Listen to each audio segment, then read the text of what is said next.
Tour the World is brought to you by Evergreen Tours, a world of discovery.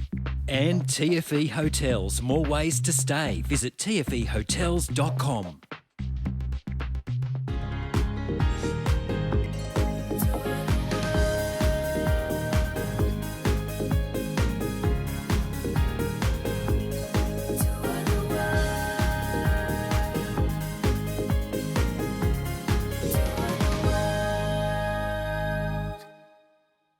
G'day there and welcome to this brand new series of Tour the World as we hitch a ride with more amazing Aussie tour groups. Well, let's face it, hotels can either make or break any holiday. So this series, we're coming to you from a range of awesome accommodation options around Australia. This week, it's the Travelodge South Bank, right in the heart of Melbourne. Right now though, time to climb on board for part one of a bucket list topping tour. This is the best of South America with Evergreen Tours.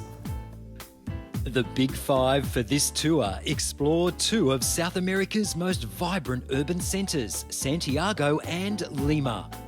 Peruvian cuisine is the toast of the culinary elite the world over. Experience one of the most extraordinary archaeological sites on Earth, Machu Picchu.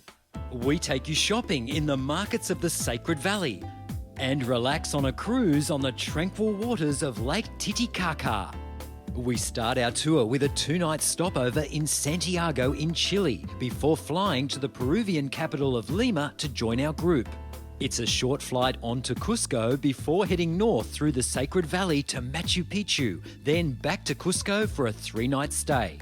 Next stop, Puno on the shores of Lake Titicaca, then back to Lima where we say farewell.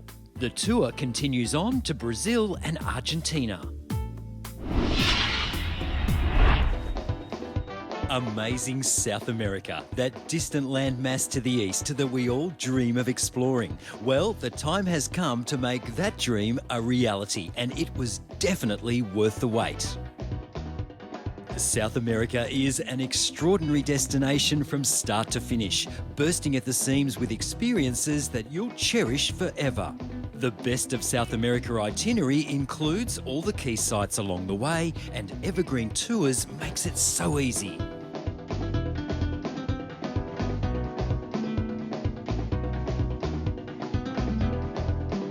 We'll be spending most of our stay in Peru, and let me tell you, this is a country packed with cultural and historic highlights. But first things first, we're on tour, so we're going to need a tour guide. So Gary, how long have you been a tour guide with Evergreen Tours? I've been a tour guide for going on 10 years. Okay. Now, what's the best time of the year to come to South America? Well, I work here October till April. And my favorite time of year is February, March, April. I like low season. You don't have the crowds. The way that this works, you lead the tour and then there are local guides involved as well. Just explain how that works. Correct. So I'm the tour director. I meet the people at the airport. I make sure that everything is okay with the hotel rooms, the coordinating the coaches, the guides, the drivers, and then we have local guides everywhere to show us around and explain to us about the places that we're visiting. Time to cover off a few of the basics on this tour, starting with accommodation. Evergreen Tours offers a deluxe style of touring. All our hotels are excellent, clean, supremely comfortable and centrally located. Porterage is included, so your bags are taken up to your room at check-in and brought down again in the morning. Transport is by luxury air-conditioned coach or smaller sprinters, which are more suitable for some of the remote regions we'll visit. There are some big drives involved, but the roads are good and there are plenty of stops along the way. Full coach commentary is provided by our local guides. All my fellow tourists are Aussies and there's a relaxed, friendly feel to the group. Towards the end of the tour, I catch up with some of the group to find out what they thought. Travelling in a group, I think, has made it a hell of a lot easier. I don't think I would have attempted it solo. As a group, it's been really good. We've been guided around and any of the dramas, the language hasn't been a drama. I think we've worked, the whole thing's worked very, very well. food, the people, the guides that we come across on these tours, they are so passionate about their country and they want to tell you everything they possibly can in a short period of time, and sometimes it's information overload, but go with it, you know. They're passionate. And we'll hear more from the group along the way. Such a great bunch. Well, the Travelodge South Bank offers not only great value for money, but location, location, location. Walk to all of Melbourne's key attractions. I can almost hear those pie sellers over at the MCG. Now, these guest rooms were all refurbished in 2014 and free Wi-Fi is included, which we love. Well, coming up after the break, the best of South America continues as we hit the ground running in Chile's captivating capital.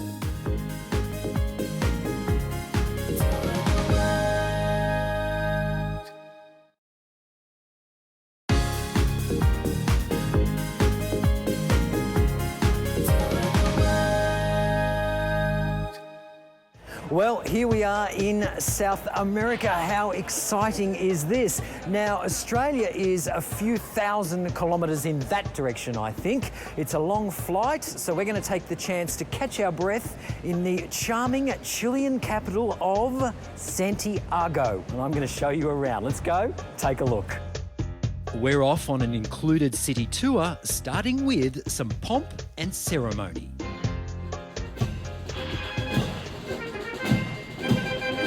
Santiago's spectacular changing of the guard at the Presidential Palace is held every odd-numbered day.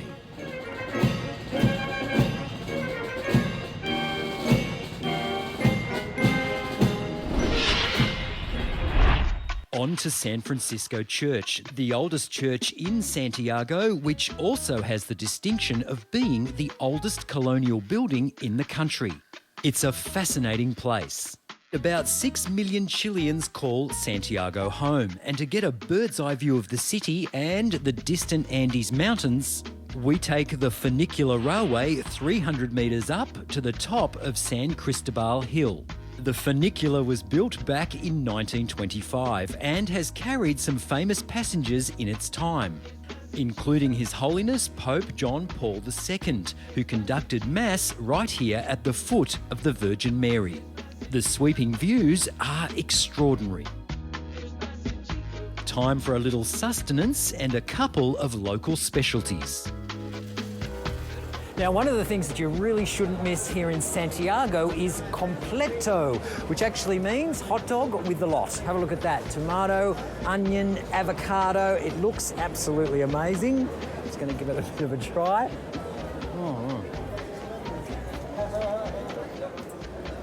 You know what?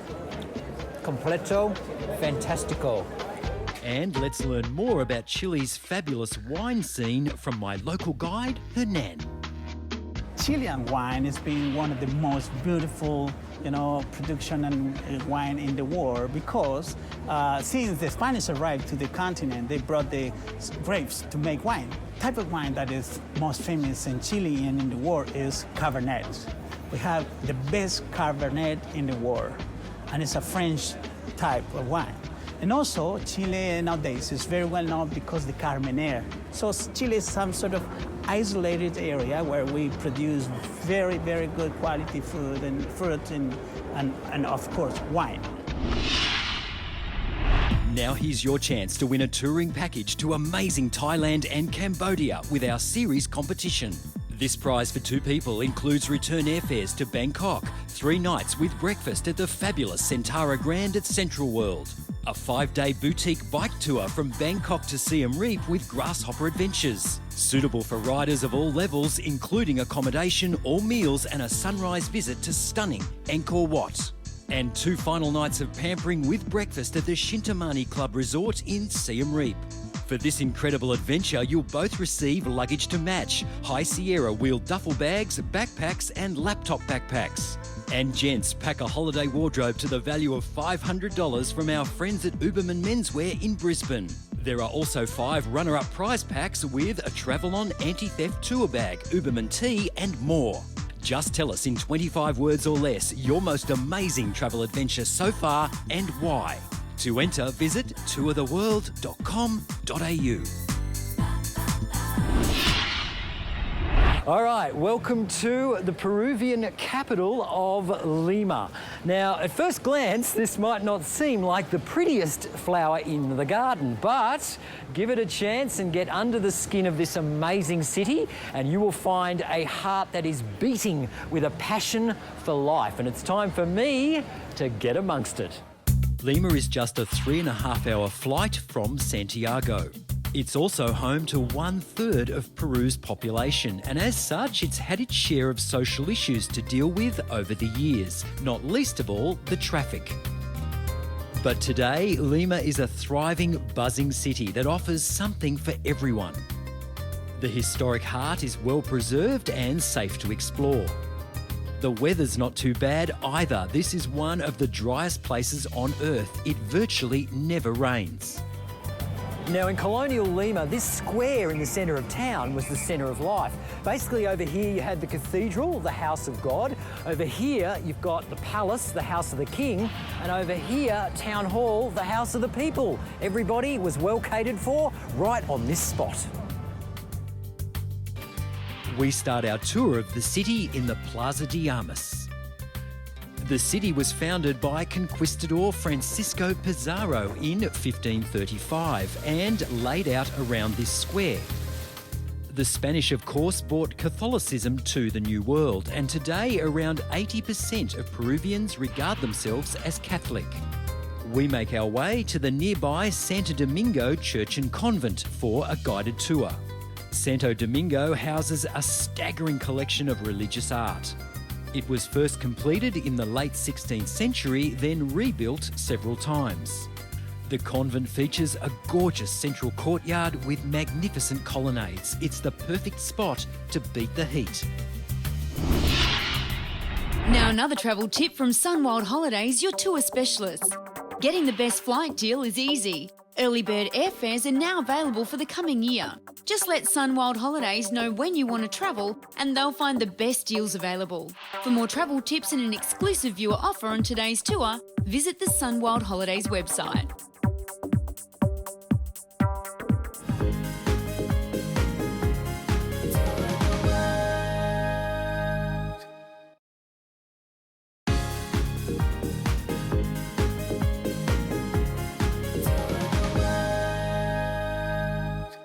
It's a short flight on to Cusco and an hour's drive to the heart of the gorgeous Sacred Valley. The elevation here is just under 3,000 metres and you'll need some time to acclimatise, so we take things pretty easy for the first day or so. The Sacred Valley of the Incas is an extraordinary place with gorgeous market towns like Urubamba and Ollantaytambo. This is a way of life that essentially hasn't changed for centuries. I learn more from our amazing local guide. So David, tell me about the area that the Sacred Valley covers. Well, actually, the Sacred Valley comprehends from the very end in the Pisac, town, till Machu Picchu. So I'm talking about 70 miles, more or less. 70 miles? 70 miles of valley, more or less. And just give me a bit of a feel for the people that live in the valley. Who actually lives here? Well, talking about the Incan times, the people who lived here were mainly farmers. And they were straight related with the noble class people who lived in Cusco. Nowadays, we are still having farming here, not as important as it was in those days, but most of the people are farmers. And we get a chance to meet some of the pint-sized locals during a visit to this primary school near Ollantaytambo. We're treated to a presentation prepared by the children, including songs and a performance from this budding young actor.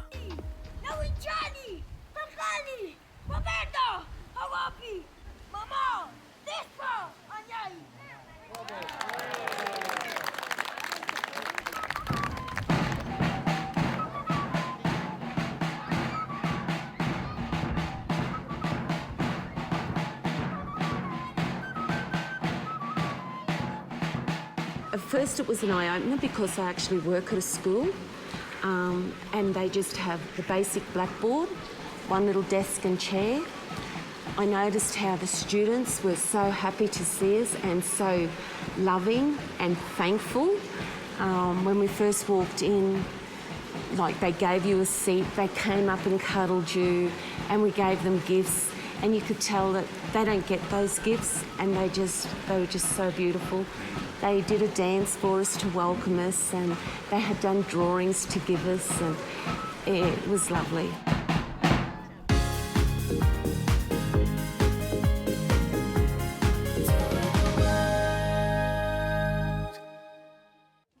All right, now there is a little bit of Indiana Jones in every one of us in search of lost civilizations and ancient worlds.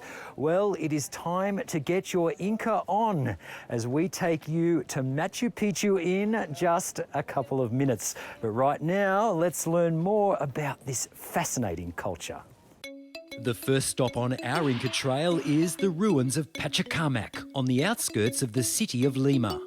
This is a Discover More option with Evergreen Tours, and it's a fascinating introduction to the Inca civilization, which ruled from the highlands of Peru for about 3 centuries. The Incas were finally conquered by the Spanish in the late 1500s. There are some 17 pyramids on this site alone. Next stop, the market town of Ollantaytambo in the Sacred Valley, and its giant Inca fortress, which still stands guard over the local population. This is one of the most intriguing Inca sites we'll visit on this tour. All right, now I want you to step over here into my little tour of the world time machine, because we are travelling back in time to the world of the Incas. Now, Ollantaytambo is perhaps the most complete Inca settlement in existence. So basically there are 260 steps from the town up to the top of the mountain, which is where the temple was located. But what's more interesting in some ways is the town itself, because there are homes down there that were built in the 14th and 15th century by the Incas, and people are still living in them. So in effect, this is a living Inca city. It's just amazing.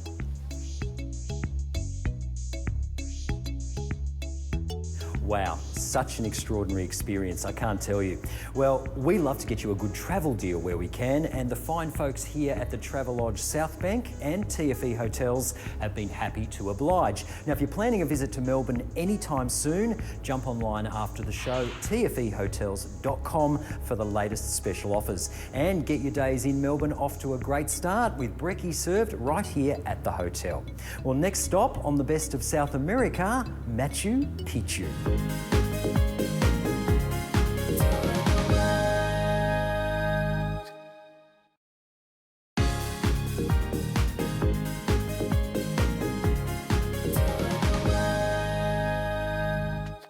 Well, the big day finally arrives and we get off to an early start, boarding the comfortable Vistadome train for the journey to Machu Picchu station.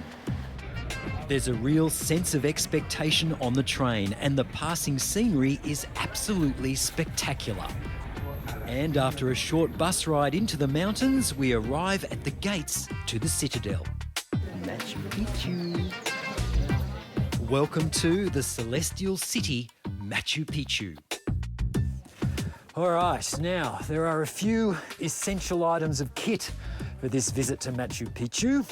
There's a lot of stairs. Well, you don't build a kingdom in the sky without them. So you need a really good pair of walking shoes.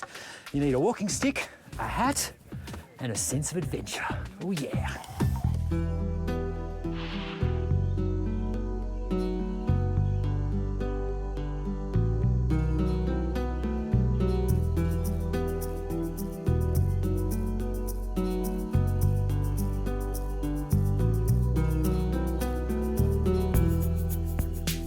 Well, Machu Picchu, it's a very important city. Actually, it was a very important city during the 15th century for the Incan civilization. According to some scholars, it was possibly built around the 1438, 1440s during the reign of Pachacutec. As you know, the most important Inca leader in those years. So Machu Picchu was basically like a kind of administrative center for all the area that the Incans call Antisuyo, which is the jungle area of the empire. Since the 2007, Machu Picchu is considered as one of the new 7 wonders of the world. According to the UNESCO, they recommend 2,500 people per day, as maximum, to have like a comfortable environment so everybody could enjoy of the experience. What does Machu Picchu mean to you as a Peruvian? Coming to Machu Picchu every time, I can feel what my ancestors did, how hard was their lives. And I feel so identified with Peru coming to Machu Picchu. And also it's like, it's a dream come true. I was here approximately 20 years ago, and I still had the same feeling when I saw, they said, now wait for it, and we came through that little archway, and there it was again, and I felt the same feeling as I did 20 years ago. I think it was experience for me was watching the others in my group experience it from my hometown as well. And one of our ladies are in their 70s, and where she hadn't done so many things during the trip, she did take on Machu Picchu, and she was so proud of herself when she did that, and having the photos go off to the family, and they were so proud of her as well. So any age group can do it.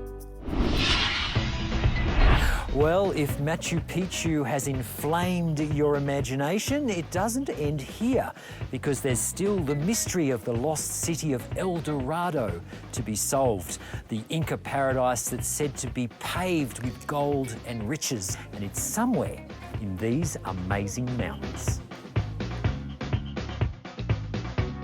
Now, if you think this tour ticks all the boxes on your holiday checklist, then call Evergreen Tours or go online to evergreentours.com.au.